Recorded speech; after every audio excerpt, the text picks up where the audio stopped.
논쟁점을 정리를 해가지고 예. 너무 길게 하지 말고 내가 다 읽어보기가 좀 어려우니까.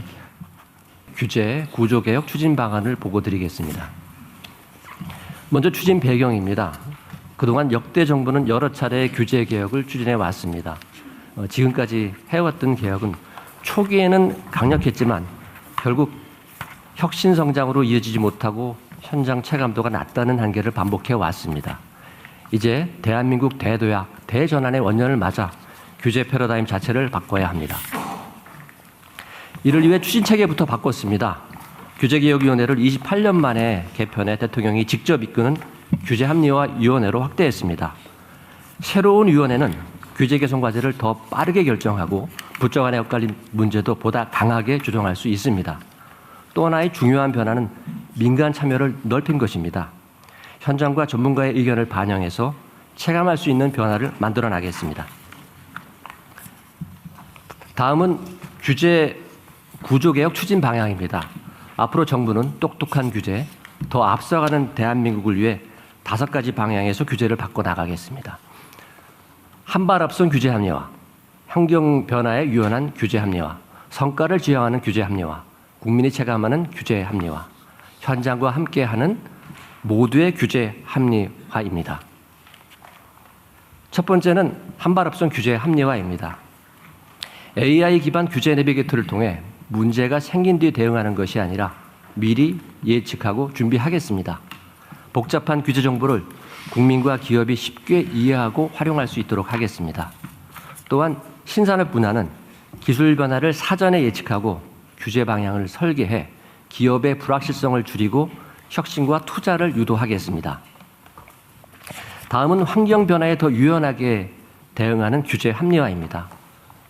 지금처럼 획일적이고 경직된 방식으로는 빠른 기술 변화를 따라가기 어렵습니다. 그래서 정부는 글로벌 기준에 맞게 규제 수준을 다시 점검하고 꼭 필요한 규제인지 정부가 스스로 설명하고 입증하는 방향으로 바꾸겠습니다. 또한 원칙적으로 허용하고 필요한 부분만 사후 관리하는 네거티브 규제로 전환해 새로운 서비스와 산업이 더 쉽게 등장할 수 있도록 하겠습니다. 이와 함께 기업의 성장 단계에 맞지 않는 규제도 손보겠습니다. 기업 규모와 현실에 맞게 제도를 더 합리적으로 설계해 기업이 커질수록 위축되는 일이 없도록 하겠습니다. 아울러 국민의 생명과 안전을 지키는 기준만큼은 더 분명하게 세우고 지켜가겠습니다. 세 번째는 성과를 만드는 규제 합리화입니다. 앞으로 규제를 몇 건 없앴는지보다 실제로 어떤 산업이 살아나고 지역에 어떤 변화가 생겼는지를 중요하게 보겠습니다. 메가특구를 도입하여 지역균형 발전과 핵심 전략 산업 육성을 함께 추진하겠습니다. 규제 특례와 정책 지원을 묶어서 제공해 지역이 새로운 성장 거점이 되도록 돕겠습니다. 또한 규제 샌드박스도 더 실효성 있게 운영하겠습니다. 신청부터 심의, 실증, 법령 정비까지 전 과정을 촘촘히 지원해 기업이 혁신을 현실로 만들 수 있도록 하겠습니다. 기존 규제가 지금도 필요한지 계속 점검해야 합니다.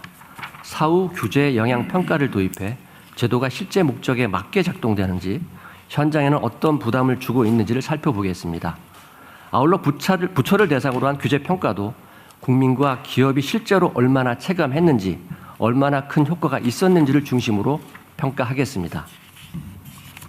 네 번째는 국민이 직접 체감하는 규제 합리화입니다. 국민과 기업은 규제 그 자체보다는 복잡한 서류와 행정 지연에 더 큰 불편을 느끼는 경우가 많습니다.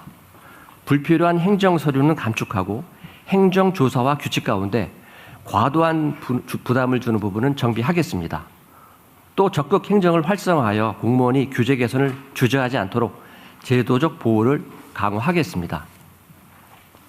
마지막으로 현장과 함께 만드는 모두의 규제 합리화입니다. 온라인 소통 채널과 규제 합리화 현장 캠프도 운영하여 꼭 필요한 개선 과제를 발굴하겠습니다. 또한 이해관계가 얽혀 쉽게 풀리지 않는 규제 문제는 정부와 민간이 함께 논의하는 공론화, 수기를 통해 해결하겠습니다. 앞으로 규제합리화위원회는 분과위원회를 중심으로 규제 심사와 주요 합리화 과제들을 논의하고 대통령이 주재하는 전체 회의를 통해 핵심 과제를 발표해 나가겠습니다. 또한 국조실을 중심으로 범정부 차원에서 매월 이행 상황을 관리하면서 국민이 체감할 수 있는 성과 창출을 뒷받침하겠습니다. 국민주권정부는 똑똑한 규제 합리화로 도약하는 대한민국을 만들어 가겠습니다. 감사합니다. 네, 윤창열 국무조정실장님 감사합니다. 이어서 첫 번째 그 국무조정실장님 말씀을 잘 들었는데요. 어디 계시죠?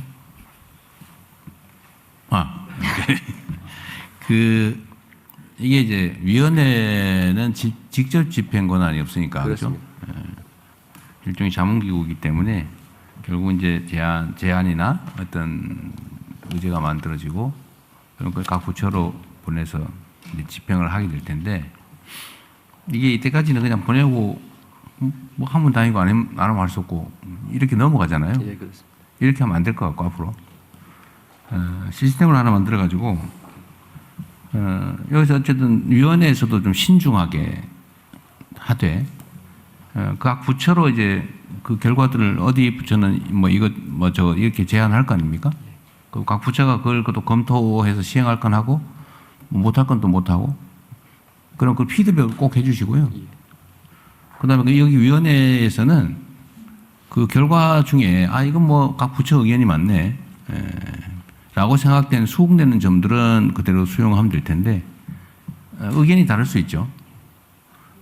만약 의견이 부딪히면 다시 그 각 부처하고 토론을 해가지고 집행 가능성을 다시 논쟁을 해보되 의견이 최종적으로 정리가 되면 또 그대로 하고 만약에 의견이 엇갈려서 위원회는 이걸 해야 된다고 생각하는데 각 부처는 이건 다른 이유로 도저히 이건 할 수 없다라고 최종 결론이 나면 그건 대통령실로 보고를 해주도록 하십시오. 예, 그렇게 하겠습니다. 논쟁점을 정리를 해가지고 예. 놓은 것들을 너무 길게 하지 말고 내가 다 읽어보기가 좀 어려우니까 짧게 잘 요약해서 그렇게 하겠습니다. 그럼 제가 정리를 해드리도록 할게요.